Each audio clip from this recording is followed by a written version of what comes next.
अभी तक हम डिस्कस कर चुके हैं हेडिंग के टैग्स। अब हम डिस्कस करने वाले हैं आज के सेशन में पैराग्राफ्स क्या होते हैं, बोल्ड, इटैलिक, अंडरलाइन क्या होते हैं, सबस्क्रिप्ट, सुपरस्क्रिप्ट क्या होता है, मार्क्यू टैग क्या होता है, लिस्ट कितने टाइप्स की होती है। इसी टाइप के सभी टैग्स अब हम लोग डिस्कस कर वन बाय वन। दोस्तों आपको पता है हेडिंग हम लोग जो डिस्प्ले कर रहे थे वो बोल्ड कंटेंट में डिस्प्ले हो रहा था। आज हम लोग बात करने वाले हैं पैराग्राफ की। पैराग्राफ का कंटेंट जो है वो बोल्ड नहीं होता है, वो नॉर्मल आता है। तो जैसे मैंने यहाँ पर प्रिंट करा दिस इज पैरा और मैं इसे सेव करके जैसे ही इस प्रोग्राम को रन करता हूं तो आप देखिए हेडिंग में और पैराग्राफ में डिफरेंस आपको दिख रहा है। हेडिंग जो है वो बोल्ड कंटेंट में आ रहा था लेकिन पैराग्राफ नॉर्मल आ रहा है। अगर हमें किसी पैराग्राफ का कंटेंट बोल्ड, इटैलिक या अंडरलाइन करना है तो उसके लिए हम लोग बी, आई और यू टैग का यूज करेंगे। जैसे मैंने एक और पैराग्राफ यूज किया है जिसमें मैंने प्रिंट किया है HTML, CSS एंड जावास्क्रिप्ट। दोस्तों अब मैं ये चाहता हूं कि मैं HTML को, अभी आप जब प्रिंट कर रहे हैं तो देखिए आप ये नॉर्मल डिस्प्ले हो रहा है, मैं चाहता हूं कि HTML बोल्ड अपीयर हो।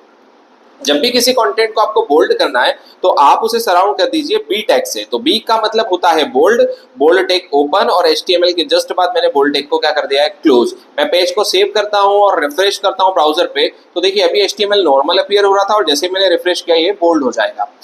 अब बात आती है CSS की। मुझे CSS को क्या करना है दोस्तों, इटैलिक करना है। जब भी कोई कंटेंट आपको इटैलिक करना है तो आप उस कंटेंट को सराउंड कर दीजिए आई टैग से। तो B का मतलब होता है बोल्ड, I का मतलब होता है इटैलिक, आई टैग ओपन और आई टैग क्लोज के बीच में मैंने सराउंड कर दिया है किसको, CSS को। जैसे ही मैं इस पेज को रिफ्रेश करूंगा आप देखिए CSS पूरा इटैलिक फॉर्म में आपको डिस्प्ले होता हुआ अपीयर होगा। मैं चाहता हूं जावास्क्रिप्ट को अंडरलाइन करना। जब भी किसी कंटेंट को आप अंडरलाइन करना चाहते हैं तो आप यूज करेंगे यू टैग ओपन और यू टैग क्लोज। तो दोस्तों आज हमने बोल्ड, इटैलिक और अंडरलाइन तीन नए टैग डिस्कस करा है। जैसे ही मैंने जावास्क्रिप्ट को यू टैग के अंदर लिखा है वो क्या हो चुका है दोस्तों, अंडरलाइन हो चुका है। अब हम बात करते हैं, सर मैंने एक पैराग्राफ लिया है और मैंने उस पैराग्राफ में फुल स्टैक प्रिंट कर दिया है। मैं चाहता हूं फुल स्टैक, बोल्ड, इटैलिक और अंडरलाइन तीनों एक साथ हो जाएं। तो जब भी आपको एक टैग पे मल्टीपल ऑपरेशंस या किसी कंटेंट पे मल्टीपल टैग्स यूज करने हैं तो याद रखना दोस्तों यहां पर लास्ट इन फर्स्ट आउट का कॉन्सेप्ट यूज होगा। जो टैग सबसे लास्ट में आप यूज कर रहे हो सबसे पहले आपको उसे क्या करना है, क्लोज। जैसे मैंने फुल स्टैक में सबसे पहले बी टैग को यूज किया है, मतलब बोल्ड टैग को यूज किया है, तो मैं बोल्ड टैग को क्लोज कर देता हूं और उसी के जस्ट बाद मैंने इटैलिक आई टैग को ओपन किया है तो मैं पहले आई टैग को क्लोज करूंगा। सबसे लास्ट में मैंने यू टैग को ओपन किया है तो सबसे लास्ट में मैं यू टैग को क्लोज करने वाला हूं। बोल्ड, इटैलिक और अंडरलाइन तीनों हम एक ही बार में अपीयर करने वाले हैं। देखिए अब तीनों हमने एक ही बार में यूज किया है। फुल स्टैक बोल्ड भी हो चुका है, इटैलिक भी हो चुका है और अंडरलाइन भी हो चुका है दोस्तों। अब बात करते हैं दो नए और टेक्स्ट के बारे में। मैंने एक हेडिंग लिया है यहाँ पर H1 जिसके अंदर मैंने प्रिंट किया है वाटर का फॉर्मूला H2O। हमें एक्सपेक्टेड था कि H2O में जो 2 है वो थोड़ा सा बॉटम में जाके शिफ्ट हो, क्योंकि वाटर का फॉर्मूला में जो H2O होता है वो थोड़ा सा नीचे की साइड पर डिस्प्ले होता है दोस्तों। मैं चाहता हूं कि 2 को थोड़ा सा हम डाउन साइड शिफ्ट कर दें तो आपको यहां पर यूज करना है SUB, सब स्क्रिप्ट टैग। SUB से जो भी कोड या SUB के अंदर आप जो भी कंटेंट लिखते हैं वो थोड़ा सा डाउन साइड पर आकर अपीयर होता है दोस्तों। तो जैसे ही मैं इस पेज को क्या करने वाला हूं, जैसे ही मैं इस पेज को रिफ्रेश करने वाला हूं, देखिए आप 2 बॉटम साइज पे थोड़ा सा शिफ्ट हो जाएगा। अब बात आती है एक और टैग की जिसका नाम है सुपरस्क्रिप्ट टैग। मैं a की पावर 3 या a का क्यूब प्रिंट करना चाहता हूं, लेकिन जब मैं इसे ब्राउजर पर प्रिंट कर रहा हूं तो ये तो A3 प्रिंट हो रहा है। मुझे क्या प्रिंट करना था, मुझे a की पावर 3 या a का क्यूब प्रिंट करना था। अब हम यहां पर 3 को सुपर स्क्रिप्ट टैग के अंदर सराउंड कर देंगे। तो जैसे ही मैंने 3 को सुपर स्क्रिप्ट टैग के अंदर सराउंड किया है दोस्तों ये थोड़ा सा अप साइड पर शिफ्ट होकर डिस्प्ले होगा। देखिए जैसे मैंने पेज को रिफ्रेश, ये now it is showing like a का क्यूब। तो दोस्तों अभी हम लोगों ने subscript, superscript, bold, italic, underline 5 tick discuss कर लिए हैं। अब सबसे इंपॉर्टेंट कॉन्सेप्ट HTML का। सर HTML में हम किसी भी हाइपर लिंक को कैसे यूज करेंगे। अब जो मैं आपको टैग बता रहा हूं एंकर टैग है। एंकर टैग के थ्रू आप एक कंप्लीट वेबसाइट बना सकते हैं। देखिए मैंने एंकर टैग का यूज किया है, ए टैग ओपन और ए टैग क्लोज। अब थोड़ा सा मैं एडवांस लेवल पे आपको लेके आता हूं दोस्तों। अभी तक हमने डिस्कस किया है कि हम किसी भी टैग को लेस देन और ग्रेटर देन के अंदर क्या लिखेंगे, टैग का नाम, और लेस देन और ग्रेटर देन में टैग के नाम को क्या कर देंगे, क्लोज कर देंगे। अगर मुझे किसी टैग के साथ कोई एट्रीब्यूट यूज करना है तो आपको यहाँ पर स्पेस के बाद लिखना होता है दोस्तों एट्रीब्यूट का नाम, और इक्वल टू में आप डबल कोट्स में उस एट्रीब्यूट की क्या लिखने वाले हो, वैल्यू। ये सिंटेक्स आपको याद रखना है क्योंकि मैं एंकर टैग के अंदर एक कंटेंट लिख रहा हूं गो टू गूगल। और मैं चाहता हूं कि यूजर गो टू गूगल पे क्लिक करे तो google.com ओपन हो जाए। तो हमें क्या करना है, यहाँ पर एंकर टेक के साथ एक मैंडेटरी एट्रीब्यूट है जिसका नाम होता है href, फुल फॉर्म होता है हाइपर रेफरेंस। तो हमें यहाँ पर एक एट्रीब्यूट यूज करना है दोस्तों जिसका नाम है हाइपर रेफरेंस, और हाइपर रेफरेंस में आप https://www.google.com, this is the URL of Google, तो आप गूगल का यूआरएल यहाँ पर पास कर दो। इसका मतलब ये है कि एंकर टैग एक हाइपर लिंक बनाने के काम आता है। जैसे ही मैं गो टू गूगल पे क्लिक करूंगा, ये जो यूआरएल हमने href में दिया है, ये यूआरएल क्या हो जाएगा, विजिट हो जाएगा। देखिए सेव किया मैंने, पेज पे रिफ्रेश किया, और जैसे ही मैंने गो टू गूगल पे क्लिक किया, आप देखिए google.com ओपन हो चुका है दोस्तों। इसी के थ्रू आप किसी भी चीज को ओपन कर सकते हो, आप ऑडियो ओपन कर सकते हो, आप वीडियो ओपन कर सकते हो, आप किसी पीडीएफ को ओपन कर सकते हो, या फिर आप किसी भी वेबसाइट का यूआरएल यहाँ पर हाइपर रेफरेंस में पास कर सकते हैं। नेक्स्ट टैग की अगर हम बात करें दोस्तों, तो एक सबसे मेन और सबसे इंपॉर्टेंट टैग मैं आपको बताने वाला हूं जिसका नाम है मार्क्यू टैग।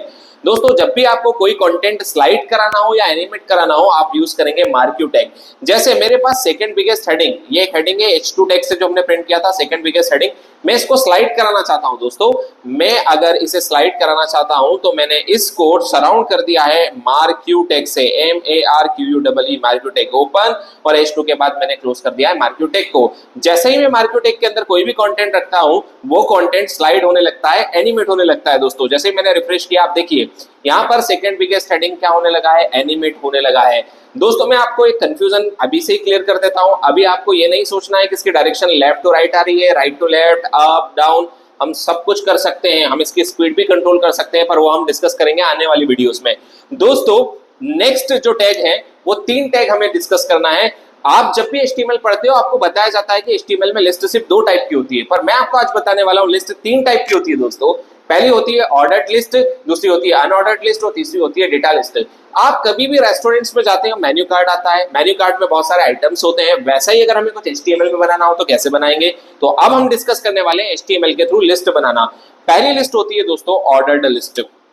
ऑर्डर्ड लिस्ट के लिए आप यूज करेंगे OL टैग।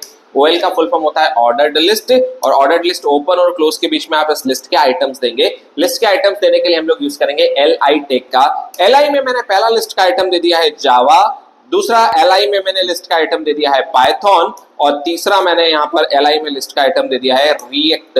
दोस्तों ये तीनों पॉपुलर टेक्नोलॉजी हैं जिनके मैंने यहाँ पर नाम OL और LI के अंदर पास किए हैं। OL का मतलब ऑर्डर्ड लिस्ट था, LI का मतलब लिस्ट आइटम था। मैं पेज को रिफ्रेश करता हूँ सेव करके, और आप देखिए हमारे पास एक लिस्ट अपीयर हो रहा है जिसमें ऑर्डर आ रहे हैं, 1 2 3 के फॉर्म में आ रहा है लिस्ट। मैं चाहता हूं कि लिस्ट में सर ऑर्डर नहीं आए, हम चाहते हैं कि एक अनऑर्डर्ड लिस्ट आए। उसके लिए आपको दोस्तों यूज करना है कि UL टैग का।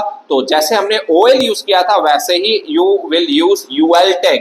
UL का मतलब होता है अनऑर्डर्ड लिस्ट। दोस्तों इसी के अंदर आपको लिस्ट आइटम्स पास करने हैं। मैंने अगेन तीनों लिस्ट आइटम्स पास कर दिए, जावा, पाइथन एंड रिएक्ट। डिफरेंस देखिए आप, जैसे ही मैं पेज को रिफ्रेश करता हूं, ऑर्डर्ड लिस्ट ऑर्डर के साथ आ रहा था 1 2 3, लेकिन जो हमारे पास अनऑर्डर्ड लिस्ट है वो बुलेट्स के साथ आ रहा है, डॉट डॉट डॉट के साथ आ रहा है, जावा, पाइथन एंड रिएक्ट। तीसरी और सबसे इंपॉर्टेंट लिस्ट जो दोस्तों बहुत कम लोग जानते हैं, मैं आज आपको बता दूं, उस लिस्ट का नाम होता है डेटा लिस्ट। डेटा लिस्ट के लिए आपको यूज करना है DL टैग का। DL का फुल फॉर्म होता है डेटा लिस्ट, जिसके अंदर आपको पहले देना है डेटा लिस्ट का टाइटल DT से। DT का मतलब होता है दोस्तों डेटा लिस्ट टाइटल। मैंने टाइटल में यहाँ पर पास कर दिया है फ्रंट एंड, और दोस्तों जैसे ही आप फ्रंट एंड पास करेंगे, यहाँ पर मैं अब इसे एज अ टाइटल डिस्प्ले कर सकता हूं। और अब अगर मैं इस टाइटल में कोई डिस्क्रिप्शन देना चाहता हूं, front end is a very popular language and so on about the front end, तो आप यहां पर यूज करेंगे DD का फुल फॉर्म होता है डेटा लिस्ट का डिस्क्रिप्शन या डिस्क्रिप्शन ऑफ डेटा लिस्ट, जिसके अंदर आप रिलेटेड टू फ्रंट एंड सब कुछ प्रिंट कर सकते हैं। जैसे हमने प्रिंट किया, this is a technology through which you can construct n number of pages, तो मैंने दिस इज अ टेक्नोलॉजी और एक डमी कंटेंट मैंने यहाँ पर डिस्प्ले कर दिया है। तो देखिए दोस्तों, दिस इज अ टेक्नोलॉजी के बाद मैंने क्लोरम का डमी कंटेंट यहाँ पर डिस्प्ले कर दिया, और जैसे मैं पेज को सेव करके रिफ्रेश करता हूँ, मेरे पास जो थर्ड लिस्ट था वो था डेटा लिस्ट। तो दोस्तों आज के 10 टैग्स हमने कवर कर लिए हैं। कौन कौन से 10 टैग्स आज हमने कवर किए हैं? पहले पैराग्राफ, दूसरा बोल्ड, इटैलिक, अंडरलाइन। लिस्ट में कितने टाइप थे आपके पास? 3 types, unordered list, ordered list, data list, और सबसे इंपॉर्टेंट टैग एंकर टैग। आज के इस सेशन को आप प्रैक्टिस कीजिए और कमेंट में मुझे बताइए अगर आपको कोई डाउट आता है तो।